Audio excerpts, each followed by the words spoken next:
One of the most common things I hear as a personal trainer when people start out with me is, Steven, I just want to make sure that I have a well-rounded routine.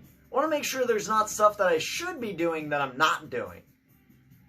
In this video, I'm going to lay out why you want a well-rounded routine and also the 3 components of fitness that can ensure that your routine is well-rounded. What's good, Simple Achievers? Steve Hicks here, online coach for Simple Success Fitness. And today I want to give you the tools to ensure that you've got a well-rounded fitness routine. Now, why do we want our fitness routine to be well-rounded? Right? Well, there's 2 big reasons. The first one is injury prevention. If there is a weak link in your chain and as you pull on that chain, that is the spot that is going to break. By addressing all 3 components of fitness, we ensure that there is no weak link in the chain so that we don't run the risk of injury. And the second reason is because in life, there are a multitude of demands, and we want to make sure that we have the most physical capability to give ourselves the most opportunity. Right? We don't want to run into scenarios where we're not able to either perform or just experience whatever that people are asking. Right? I've known friends that did a lot of bodybuilding that when you ask them to help move, they would get exhausted trying to carry a couch because their workouts weren't well rounded and they lacked the aerobic capacity to maintain efforts for time. Or I had friends in college that worked out all the time but couldn't complete a game of basketball. So we couldn't do intramural sports together because they had some hole in their fitness they weren't willing to address. Right? So we want to make sure that we don't hurt ourselves, and we want to make sure that we give ourselves as much opportunity in life as possible. So maximizing physical capability and minimizing physical risk is why we want to make sure that we have a well-rounded routine. And how do we have a well-rounded routine? Well, first we subscribe to this channel so we don't miss any more great fitness content. No, I'm kidding. That's not part of a holistic fitness approach. But if you haven't subscribed to the channel yet, do make sure to subscribe so you don't miss great fitness content like this every week. But the way that we ensure that we have a holistic and a well-rounded fitness routine is by making sure that we're addressing all 3 components of fitness. The first component is going to be muscular strength and endurance. The second component is going to be cardiovascular training. The third component is going to be flexibility. And look, we can find examples of people that do one of these components exclusively. Right? With muscular strength and endurance, we can think about bodybuilders or powerlifters. They just train the muscles. But if you need them to move a couch, they don't have the aerobic capacity. Or if, because they don't do enough flexibility training, if their leg slips on the ice in the winter, their leg goes through a range of motion they're not accustomed to, and that puts them at risk for injury. We can also think about cardiovascular people that do this exclusively. Thinking like marathon runners or cyclists or triathletes or even the people that go to the gym just to use the elliptical and the stair climbers. Right? They're going to just be focusing on the cardiovascular component, and when chores or errands or things around the house need them to carry objects, they're going to lack the strength to do that comfortably. Or when different scenarios put them in odd positions, people that do just cardiovascular training tend to have really poor flexibility in their hips and their low back, and that's where they develop the most pain. Because when you're doing your training, it's a very limited range of motion.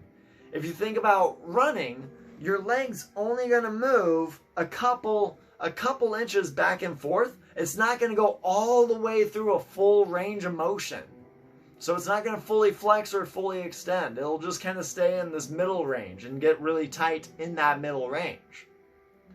And then on the other end, we also have people that just do flexibility. The most obvious example of this would be yogis or people that just do yoga and stretching or just stuff like that.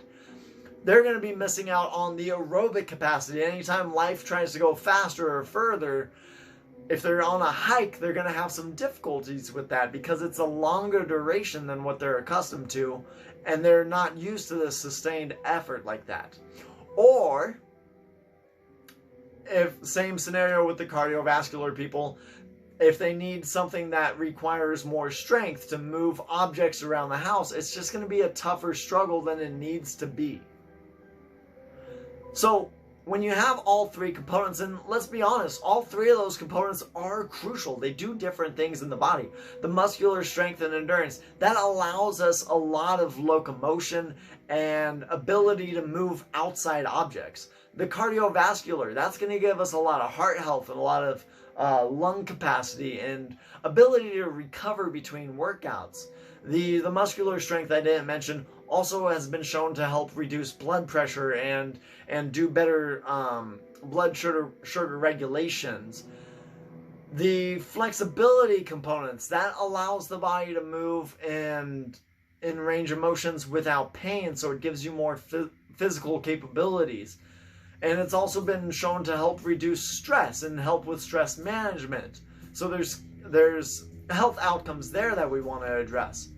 So missing one of these components, you can see you're going to miss a part of vitality and wellness that we just want to make sure we're addressing. But what's the right ratio?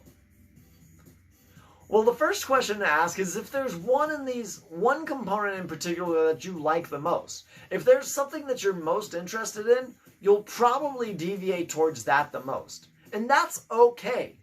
Do what you like the most, have fun with this, enjoy your fitness, but do make sure that you're getting the other components. If you really like yoga, that's phenomenal. Do yoga 4 or 5 times a week, but then make sure that you have a day dedicated to muscular strength and endurance. Make sure you have a day dedicated to more high-intensity aerobic output.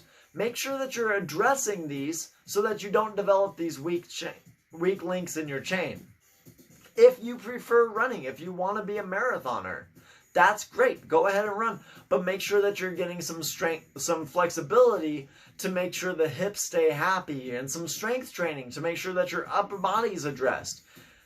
And if you just like to lift weights, if you just want to go to the gym and move some weights and feel good and feel strong, that's phenomenal. Make sure that you're getting some flexibility to complement the joint range of motion, and make sure you're getting some aerobics to complement the heart health.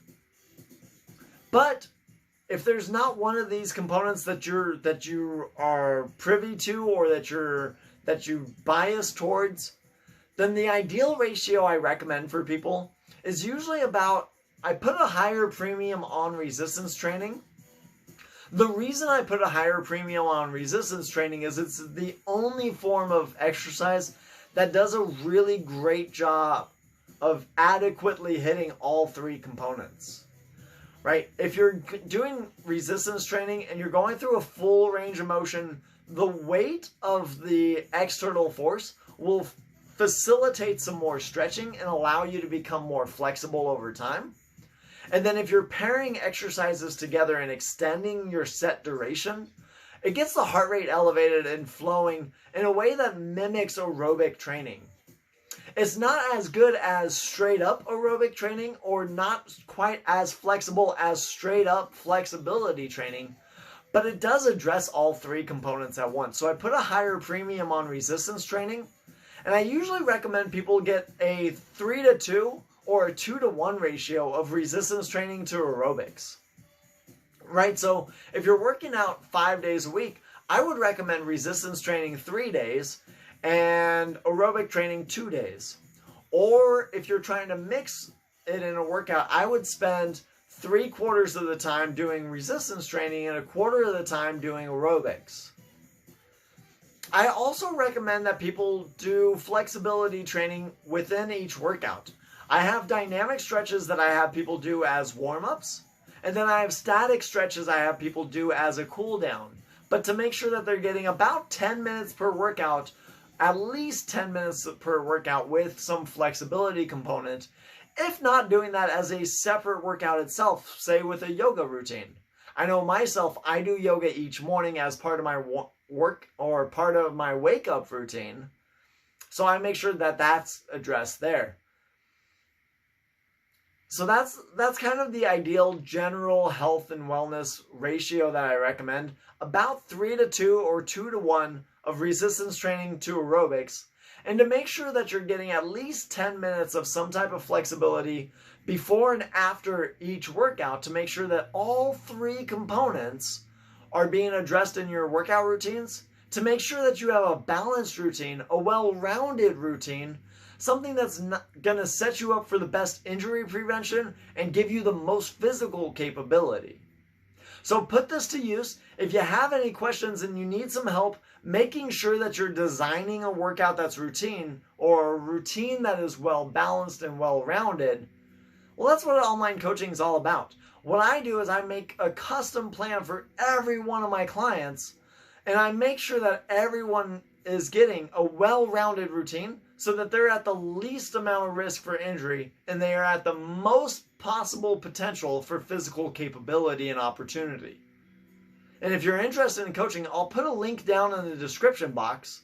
And if you haven't already, do make sure to like this video and subscribe to get more great content like this to help you live a healthier, happier life.